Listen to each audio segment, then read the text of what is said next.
Pagkapangulo ni San Pedro, mao ang pundasyon sa atong simbahan.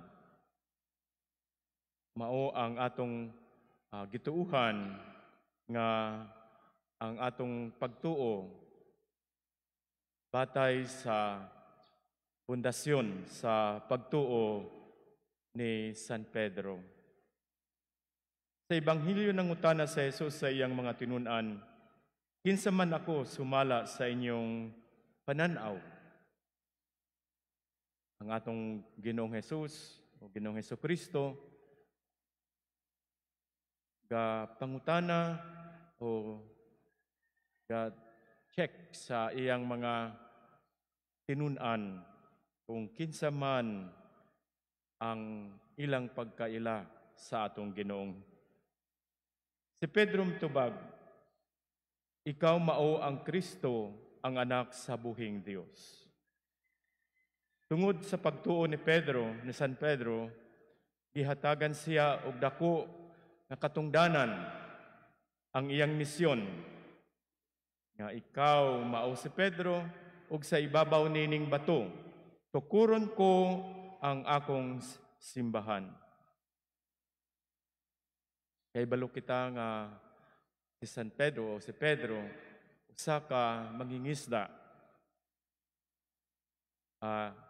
Siya ang siguro in profession, siya eksperto man sa iyang isip mangingisda. Siya himuon nga mangingisda sa mga tao. Ang kahulugan sa iyang pangalan nga si Pedro, mao ang bato. Karon ang bato nagpasabot sa kasaligan nga pagtuo ni Pedro ug ang iyang pagpanguna sa katawhan sa Dios. Ang iyang pagiging leader sa atong inahang simbahan. Sa atong panahon, ang Santo Papa mao ang padayon nga panulundon ni Pedro nga nagiya sa atong simbahan. Gihagit kita nga magampo alang sa Santo Papa. Labi na karon nga siya ay sa hospital, tanan nakahibalo kita nga kinahanglan nga kita magampo sa good health sa atong Santo Papa. Sa mga obispo, amuman na kita ampuan nato sila ug sa tanang mga magbubuhat o namumuno sa atong simbahan aron magpabilin silang tanan lig-on sa ilang misyon.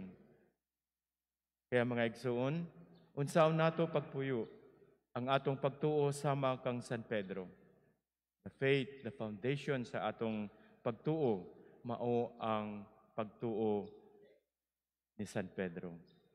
Magpabilin ba kitang lig-on sa Dios bisan sa taliwala sa mga pagsulay sa atong kinabuhi? Ibalo kita nga si San Pedro, daghan man ang iyang kahinaan isip sa katao. Pero at magpabilin kita nga lig-on sa Dios bisan pa sa mga pagsulay. Hinaot nga ang atong pagsalig kang Kristo, maghatag ka nato sa dakong pagtuo nga siya ang anak sa Dios, ang mangluluwas sa atong tanan. Magpabilin kitang lig-on sa atong misyon, isip mga bunyagan na ni Kristo. Ang atong pagsalig kang Kristo maghatag kanato og kaisog sa pagpuyo isip nga mga buhi nga mga saksi sa iyang gugma.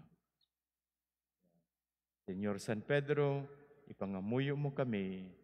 Amen.